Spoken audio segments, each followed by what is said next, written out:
So this axis is G, and this is delta A, crack extension, and as you increase the load, the strain energy release rate is increasing, okay, and the response of the material will be shown by this curve. What is the meaning of this curve?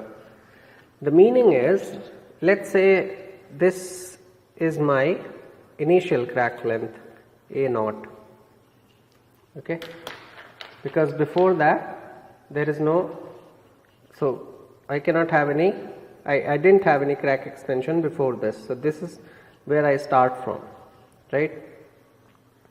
So what will happen if I am applying a stress which results in a strain energy release rate of G3, then I will have to increase the amount of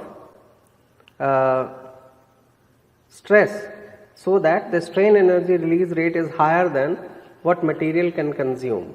So at this point of time, because G3 is smaller than this curve, crack will not extend, okay. Crack will also not extend for G2. Crack will extend for G1, because here if you see, if you draw a line here, so if I draw a line, instead of initial crack length, I should draw a line somewhere here. So let's say there is an extension of delta A, okay. What happens after that? So at this point, G3 is lower than the material's resistance, so crack will not extend beyond this point, okay. So what is my crack length here? My crack length is A naught plus delta A. At this application of strain energy release rate, crack will not extend. At G2 also not extend. At G1 it will. It is just sufficient at G1 for a possible crack extension, okay. But if you have a curve like this for a further higher stress, then of course you will have crack extension, because the amount of strain energy release rate you have applying on the material is much higher than the material's resistance, okay. So this kind of representation of material resistance is called GR or JR curve, where J or G represents what you have applied and R basically represents the resistance of the material, okay. And usually the criteria for ductile tearing or ductile crack extension is the requirement of just that strain energy release rate, which says that anything more than this will cause the crack to extend. That happens, as you can see in this picture, where the G curve, or this can also be J1, J2 and J3.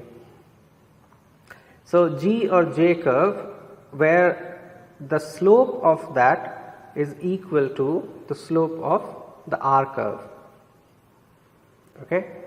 So when that is tangent to that point of the material resistance, then that's the criteria, that's the point beyond which if you have any value of J, the crack will extend. Below which if you have any value of J, the crack will stop, okay. So for any value of J or G, the crack will not propagate, crack will get arrested if the material resistance is higher than that. And if the material resistance is lower than what you have applied, then of course it will propagate. But it will propagate to what extent? That is also a question, okay. So if you start with a crack here, let's say, so for G3, if you start with a crack here, for G3, the G3 is higher here than the material resistance, right? So the crack will increase. Now if I have to magnify that part, let me make that part in a larger picture. So this is my G3 curve, okay, and my material resistance. So here it may look like that, but if I magnify that, it will still look like this, right? So from here to here there will be crack extension. So this will be the amount of crack extension which I will have when I start from this point and I apply G3. Okay. After this there will be no crack extension, because after this point the material resistance curve goes higher than what you have applied, right. So at this point it will stop. After that there will be no crack extension.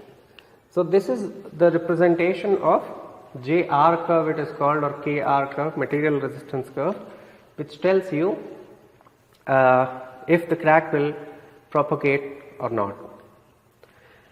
So this was so we have finished with the J integral and fracture toughness part. There is one part which remains. So we have spoken about Irwin's correction, Irwin's plastic zone correction, if you remember. Irwin's plastic zone correction, where we found out the plastic zone radius was 1 by 6 pi K1C divided by sigma naught whole square.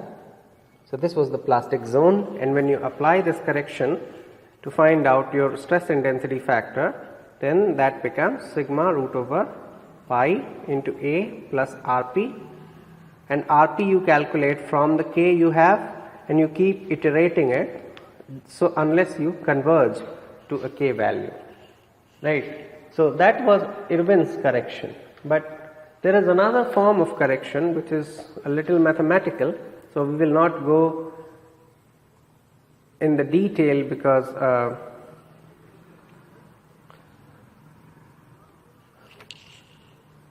we will not go into the detail of that derivation because that is a little complex, but we will still discuss a little bit about the correction part. So that is called Dugdale's correction. Dugdale's plastic zone correction. It is also called the strip yield model.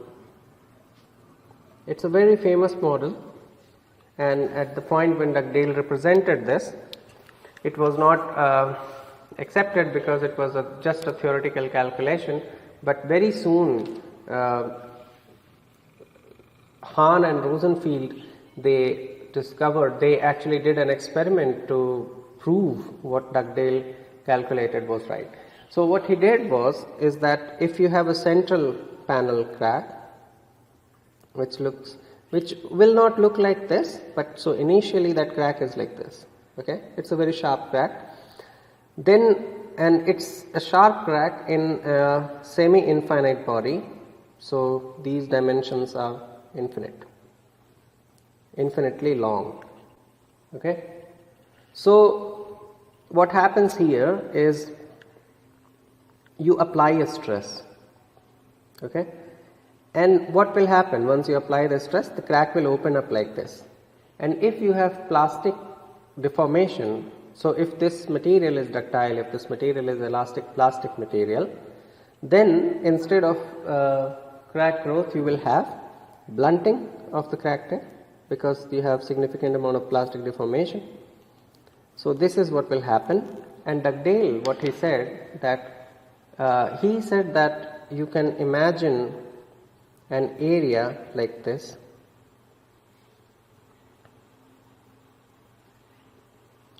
and he said that the crack has opened only till this part and it has blunted, of course, but then he said that if you imagine, so this is my center point, so the half crack length is A, right, and then this part is plastically deforming, so that distance is R, okay. Similarly on this side you will have also A and R, okay.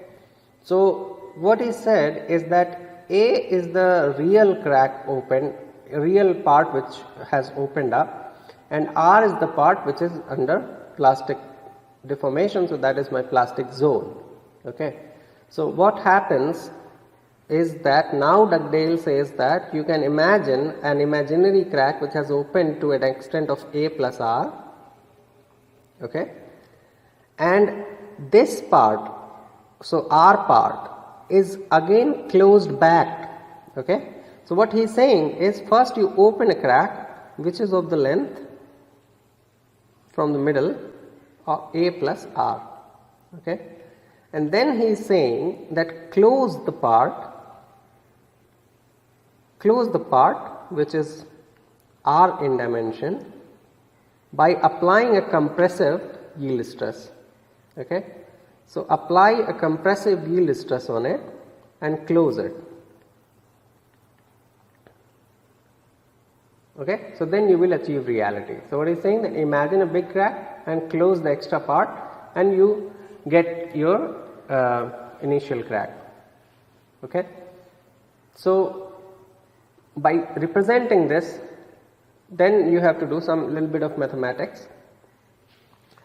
So mathematically what he was saying is that you have stress. So if you use this equation and if you use this equation to replace d, capital D, and so small d with capital D, then you will arrive, if you want to keep 2 phi constant, you will arrive at this requirement that load divided by the diameter of the ball square, that you have to maintain constant. Okay, so if you want to change the diameter of the ball, and so you have to also change the weight of the ball, so that the force applied is changing proportionally if you are changing the diameter of the ball, in order to get the same Reynolds hardness number.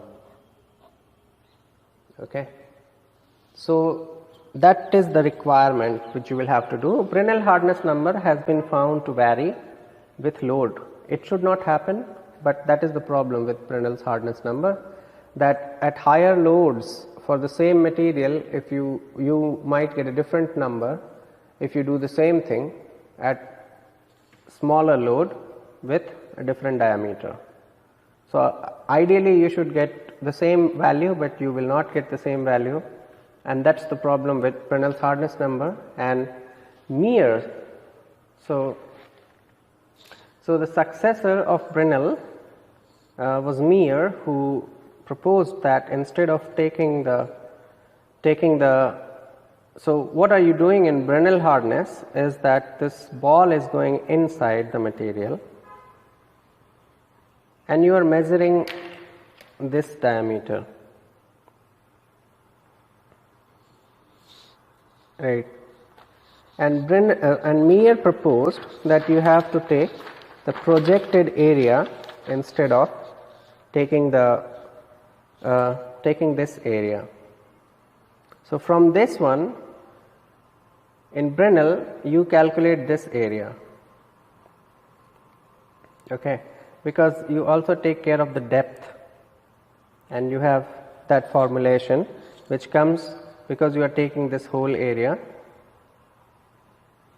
And what Meyer said that you have to take the projected area, which will be this, and you shouldn't use that area. So Meyer then usually, if you take this diameter or radius as r, then the mean force which you apply becomes the force which you have applied divided by the area, and that's the mean force. It's not stress. And so Meyer's hardness number therefore becomes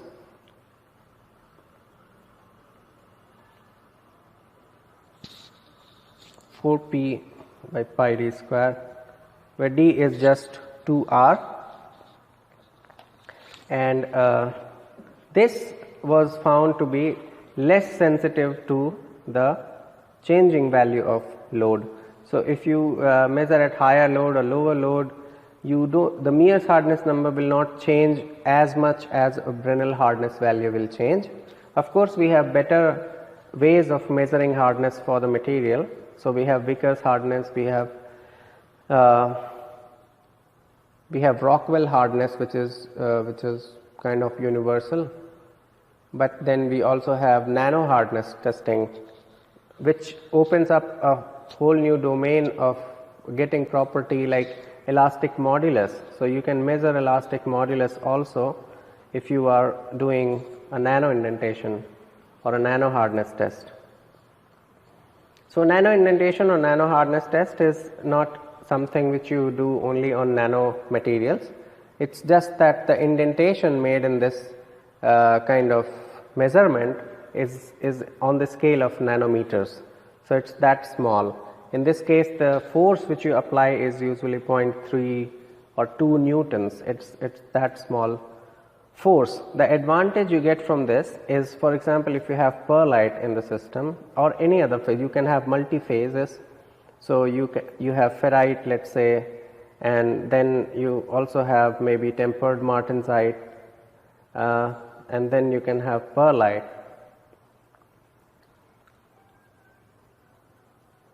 And so on. Maybe you also have some retained austenite. And if you do Brinell's hardness or Rockwell hardness for this, you will be getting an average value from the surface. But what you can do is you prepare microstructure and etch it so that you know that I have ferrite there, I have perlite there, and then you can do a nano indentation in ferrite to find out the hardness of ferrite. You can do it in martensite, you can do it in perlite. So you can measure the property very locally. Apart from that, you can also measure elastic modulus. So that we will discuss later, at a later point of time. But as I said in the beginning of this lecture, this part of the lecture, that hardness is not the strength of the material, but still you should think that when you are putting a ball, in the case of Brinell's, or in the Rockwell, if you are putting a diamond indenter, or in case of nano indentation test, you are putting a Berkovich indenter, which has a special shape of the indenter. So in those cases, what is happening to the material? So material is basically deforming under this, right? So there will be a plastic zone below this. Depending upon what is the elasticity of the material, how much you are indenting, and of course you are indenting in the plastic domain, because as soon as you remove the indenter, the indentation doesn't disappear. So the indentation remains there, and therefore you know that it is a permanent deformation. So you are making the material deform plastically, right? So somewhere the strength, the yield strength, the ultimate tensile strength, the elastic deformation, all those things are deciding what should be the size, how much this ball can go in with the amount of weight it has, or amount of force you are applying on Rockwell or on nano indentation. So it has to be related to the tensile property of the behavior or flow behavior of the material. But it is hard to find a direct correlation because there are contact forces involved and the scenario is a little complicated. But even then there has been some correlations, not theoretical proven relation but empirical relations. So for Brinell's, for instance, the true strain can be related to the indentation diameter and the diameter of the ball using this formulation. Similarly, for Vickers hardness, the yield strength can be predicted by the Vickers hardness number, which is dph divided by 3 into 0.1 to the power n dash minus 2, where n dash is a parameter which comes from Meier's law, the same Meier who gave this Meier's hardness number. He also proposed that the load you apply to measure the hardness does follow a correlation with the indentation diameter, and that coefficient, the exponent, is n dash. Okay, so you do the testing at different loads, you will find different indentation diameter, you plot those in the log form, and the slope of that straight line will be giving you the value of this parameter. Okay, you use this parameter in this formulation, do a Vickers hardness test to get the number of Vickers hardness, and then you can predict the yield strength of the material. So this is related to the flow behavior, and that's why using hardness you can also tell that what is the flow property of the materials. Okay. So, we end the lecture here and we will talk about Vickers hardness and Rockwell hardness in the next lecture. Thank you. So, in this part of the lecture we will talk about hardness test, and you probably are aware of the hardness test. So, we will just briefly go through it. So, usually those who are not aware of what hardness is, they get confused between the hardness of the material and the strength of the material. So, there are many confusing terms which is used in the mechanical property of materials. So, for instance, we sometimes say that the material is hard, but technically that would mean hardness. Apart from that, we also use hardenability, which is another property which you will see or learn or probably have learnt in physical metallurgy. This property defines the capability of the material to form 50% martensite to certain depth. So, whatever depth, normalized depth, if the 50% martensite is formed, that ability is called hardenability. It has nothing to do with the strength of the material. So, yield strength is defining something else. So, if I say the material is stronger, that does not mean it is also hard. It is very similar to saying that if the material's temperature is very high, it does not mean that it will have more heat in the system. So, hardness is a property, usually a surface property, because it is measured at the surface, you do not measure it inside the surface. So, it may appear to you, if you take an aluminum block and if you take a plastic block,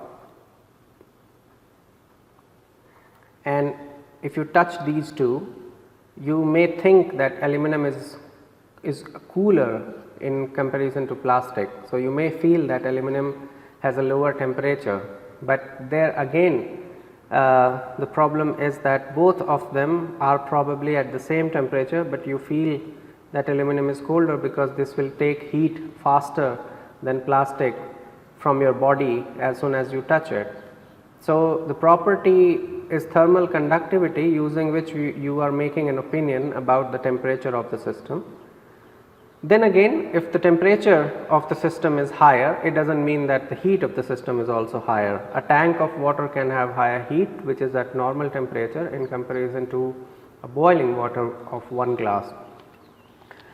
So, similarly, hardness is a property which is measured at the surface. The very old hardness method, not the oldest one, but in comparison to the standard methods, the oldest one is Brinell's hardness.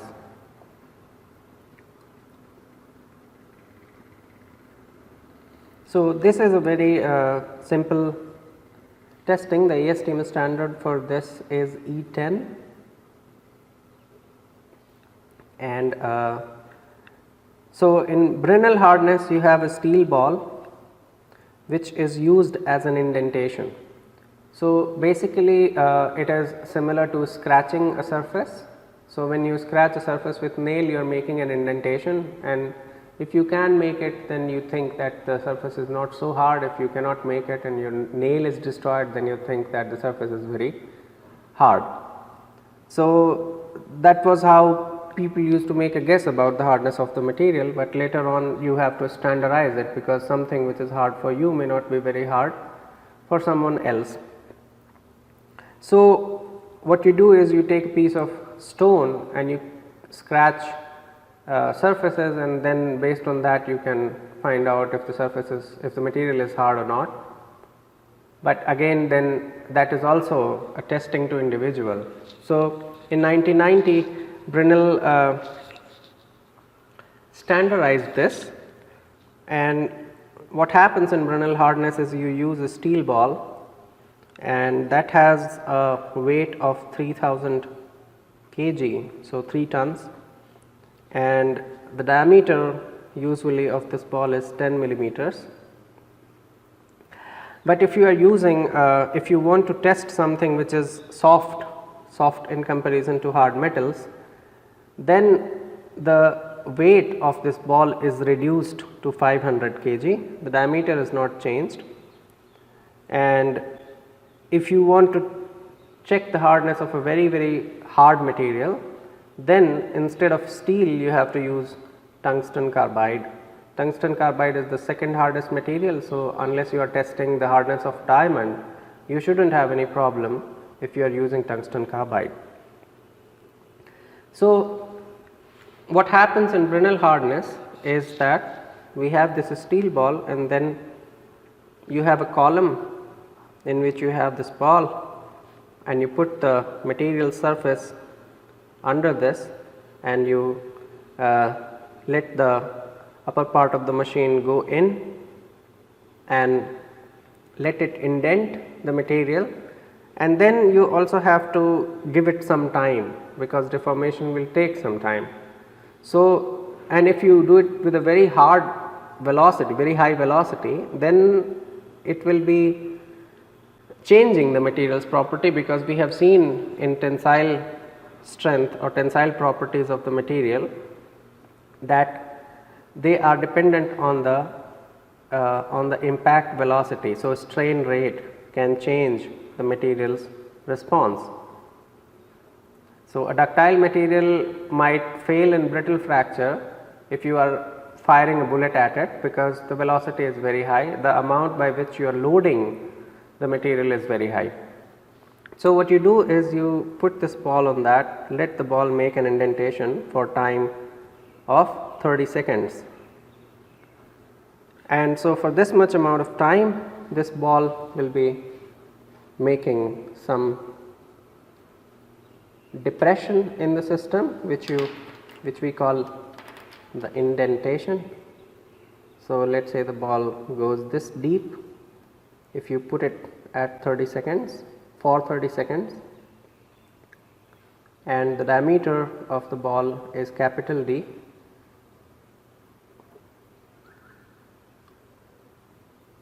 and the diameter of the indentation can be different.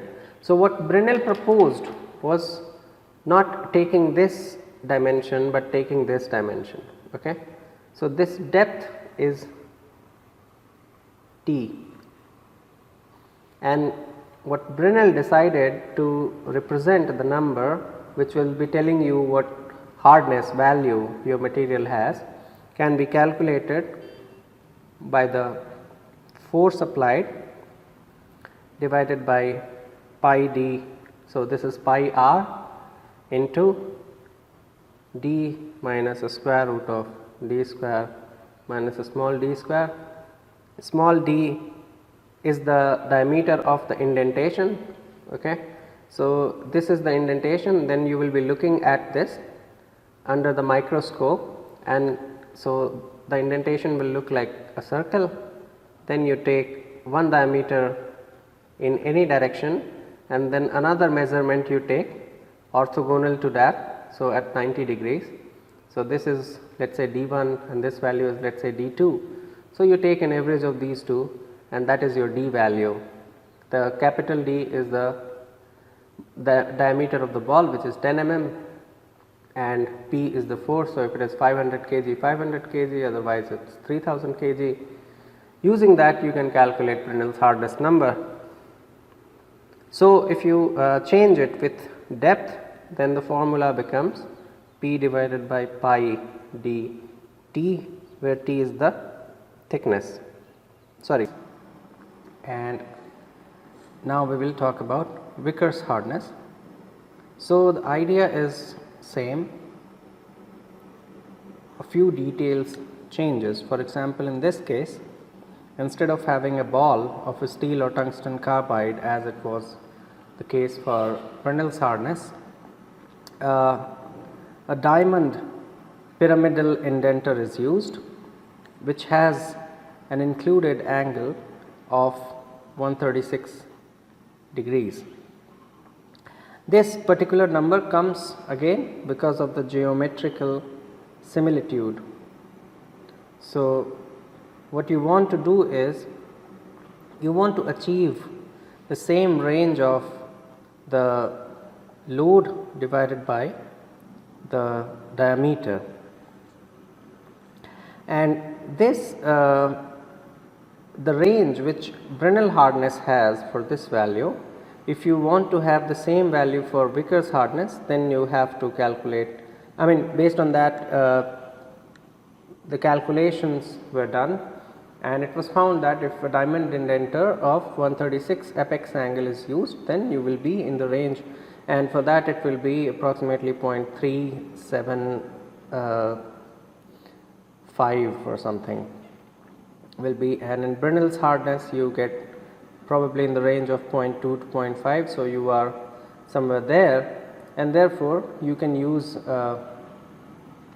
you must make the indenter with this angle. So what you do is you have this indenter in the diamond shape, and then you press it on the surface of the specimen you want to calculate the hardness for.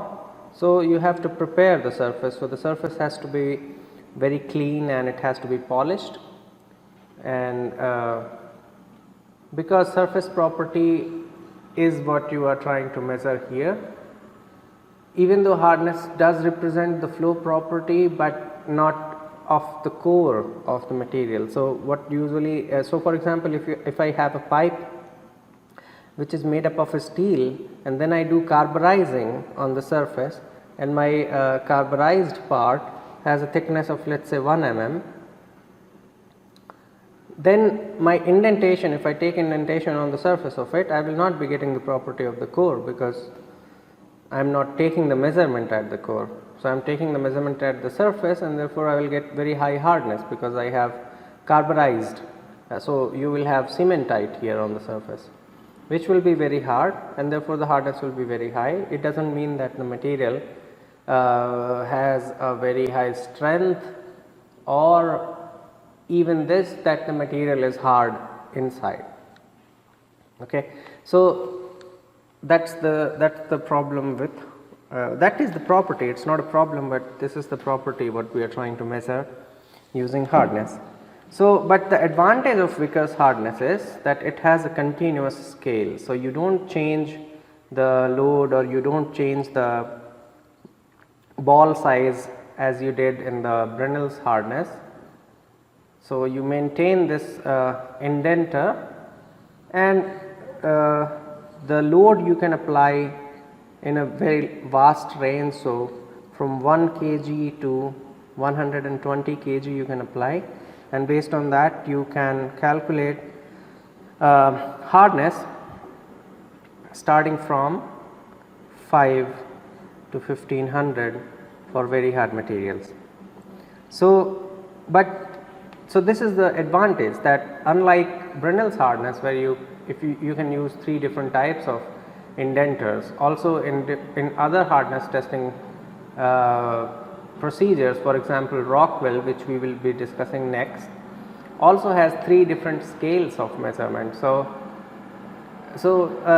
you cannot compare something which is coming from Rockwell B scale to Rockwell C scale. But the advantage with Vickers is that you can compare. So you have only one scale on which you can measure all the properties, I mean all the materials. The property is hardness, and you can measure it from the softest to the hardest. So that explains why we are using diamond indenter, because we want to be on the top, of course.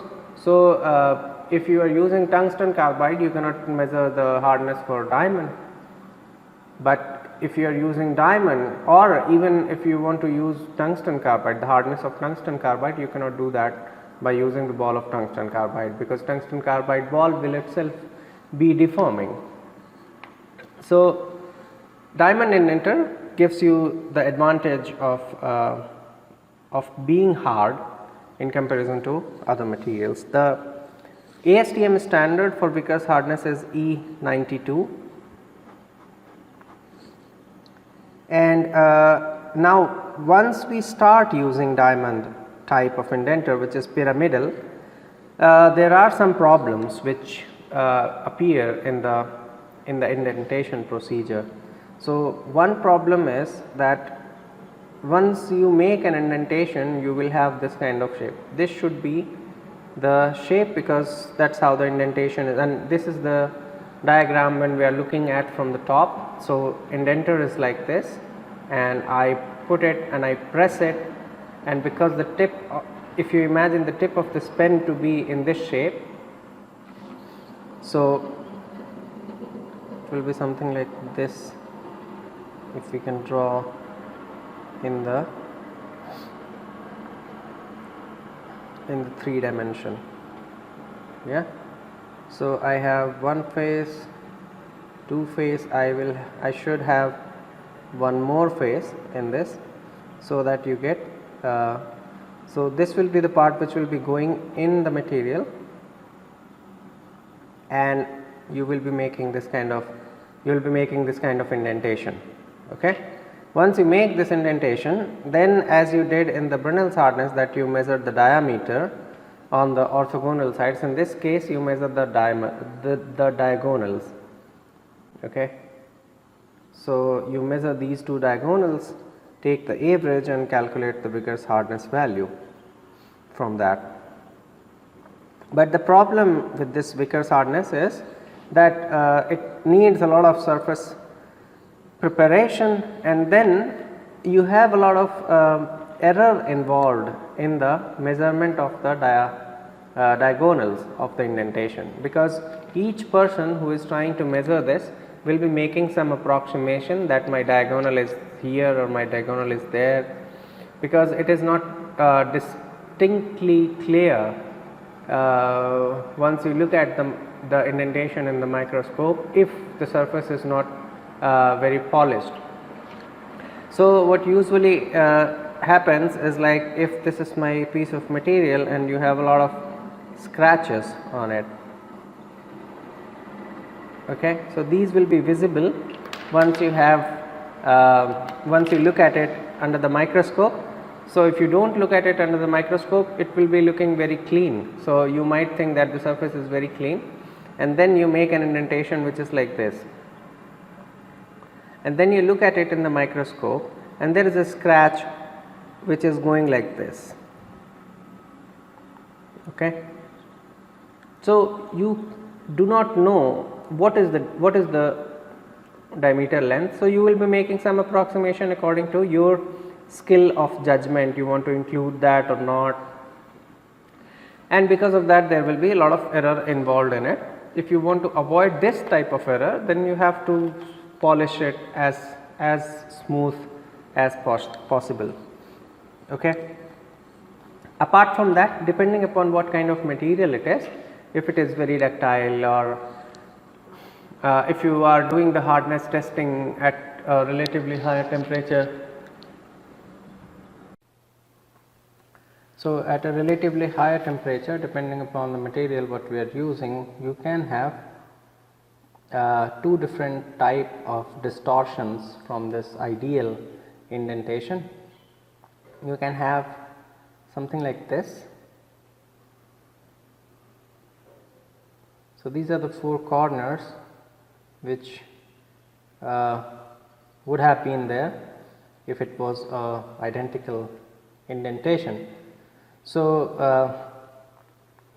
this is ridging of the material surrounding to the indentation. So imagine this thing is going in and the material is sinking in such a way that this kind of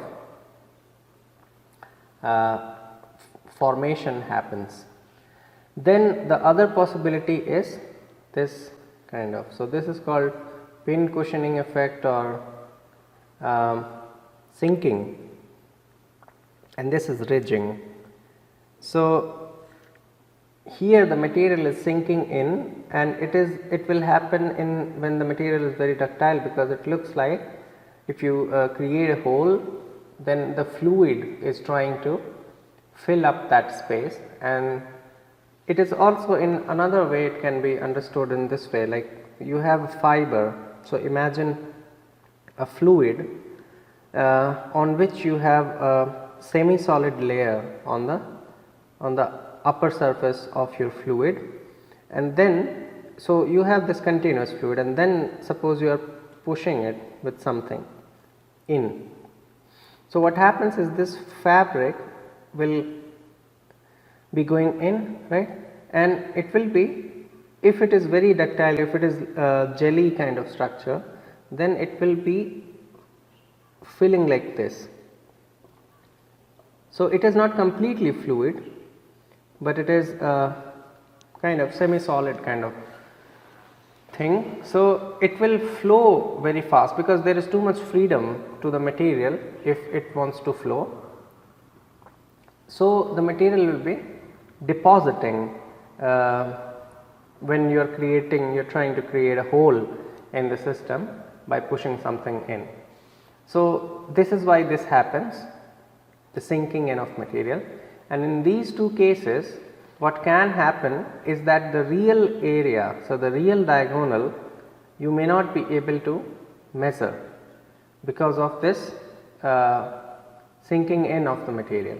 So what may happen is that, so now if you try to look at it from the sides, then what may happen is the real indentation would have been something like this once it hit the surface and the indenter went in, right. But because of sinking, what has happened now, so let me make it like this. Yes, so this would have been the ideal case, but because of sinking, what has happened is that you will have something like this.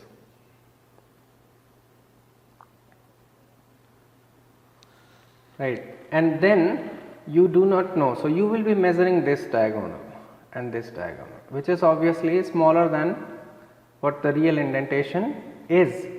So the real indentation still has this diagonal length, but the extra material has covered up that surface.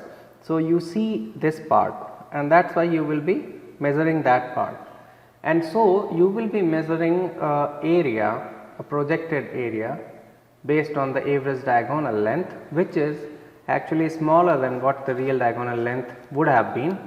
And so this smaller area will result in a high hardness value, right, because if the same indentation with the same load is creating a smaller size of the indentation, then obviously the material you are testing is having a high hardness value. So in this case, even the material is very fluid, you will be measuring a value of hardness which will be completely in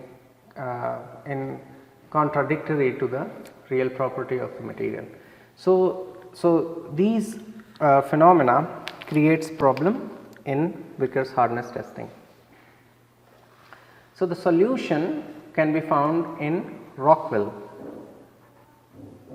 and Rockwell is a very famous hardness testing even now in literature, and if you want to buy something or if you want to know the specification of the material you want to buy, then usually they report the hardness in Rockwell scale. So in Rockwell measurement, what is done is that a minor load, and that's the real important part which is different from previous hardness testing methods, is that in Rockwell test you put the specimen on a platform and then you apply a minor load on it. In this case the minor load is 10 kg, right, and of course you have indenter on, and then you apply a minor load, and after that you apply the major load from the upside. So what happens is whatever little slipping or sinking and ridging kind of formation has to happen, that will happen in the minor load, and after that once you make the real indentation, then those things will not be causing problem. So this gives you a relief from this kind of structure, and also because these things are not there, you do not make as much error you would make in personal measurement of diagonal in Vickers hardness in comparison to Rockwell hardness. And so what happens is that you apply a minor load and then you apply a major load, and as you apply the major load, indenter is going in, and as the indenter goes in, the depth by which the indenter goes in is recorded now digitally, and previously it used to record on a dial. Probably you might see in some older institute, you might still see that old machine where you have the value coming in the dial. So you know to what depth the dial has gone in, and on the dial you have 100 divisions, and each division corresponds to a depth of 0.002 mm. Okay. So this is the standard procedure for measurement of Rockwell hardness testing. The indenter, of course, in this case is different from Vickers hardness. It has an included angle of 120 degree, and the indenter is conical in shape. So that is conical, and there are three types of indenter which you can use in Rockwell.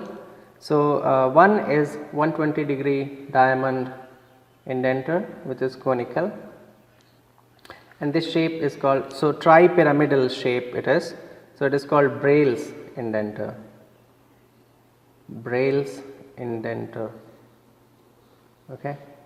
So this is one type of indenter which you can use. Apart from this, the standard indenter is 1.6 mm diameter ball, steel ball, which is used, and then you can also use a 3.2 mm diameter steel ball. Again, for comparison you have to make the same geometrical similitude.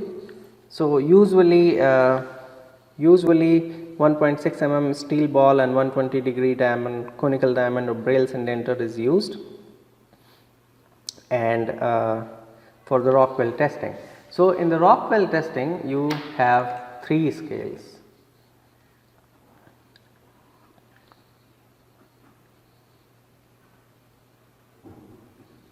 So you have three scales, and you will have, in different scales you will have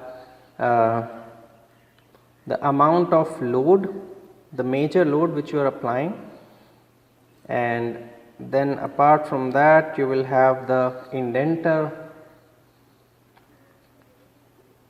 specialities. So based on that you decide what scale it is, and the values are given by the hardness testing machine. So again, what happens is that you make this indentation and all those things, and the dial gives you depth of that, and then you get a value of the Rockwell number. Previously it used to be a chart, but now you can do the conversion digitally also, and these numbers are arbitrary, unlike Vickers hardness or Brunel's hardness, where you have kilogram force or gram force per millimeter square. So basically what you do also in Mears hardness, what you do is you take the load, divide by the projected area. So the unit or dimension usually is the unit of the load divided by the unit of the area. But in Rockwell case you have just numbers, and those numbers do not represent any value, any force or area kind of thing.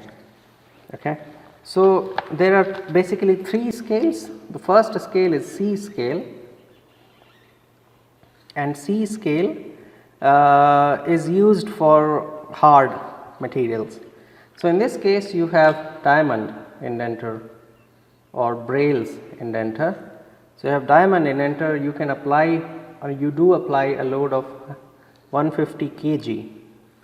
Okay, and so this will be 150 kg here. Okay, so you apply 150 kg diamond indenter, and the scale, the range of a scale you can have in this case is RC. It is denoted as RC because this is Rockwell in C scale. So, RC you can have a value from 20 to 70. Okay. Then another scale is for softer material, which is B scale, and in B scale you apply a major load of 100 kg. You use the indenter made up of 1.6 millimeter diameter steel ball. Okay. And in this case the scale goes from RB 0 to 100.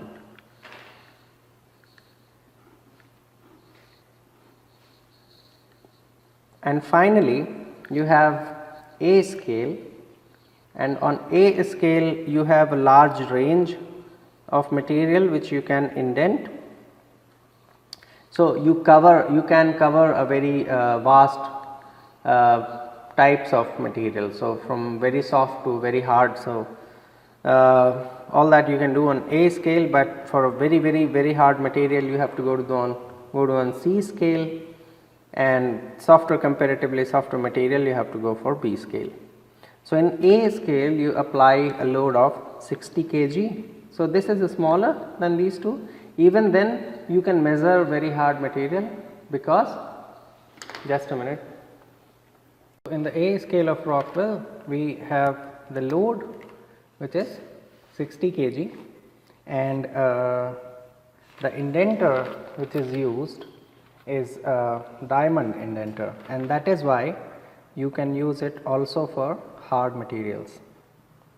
Okay. So, it is not steel ball, but the load is lower. So, it will work for soft materials also, and it will work for hard materials like cemented carbides also, and it will be giving a small indentation for hard materials and a larger indentation for the soft materials, but still the A scale can work for a very wide range of materials.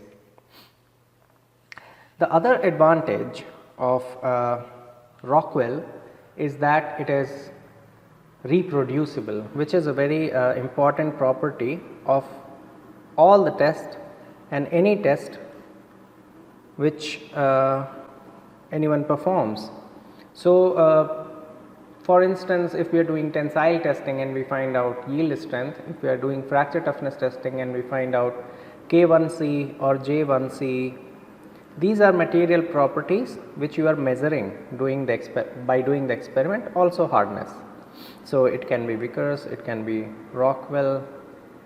So, all those hardness values so what happens is, like, if my lab is testing some material and getting the values of these properties, and other lab does the testing on the same material, they should also get the same value of the property.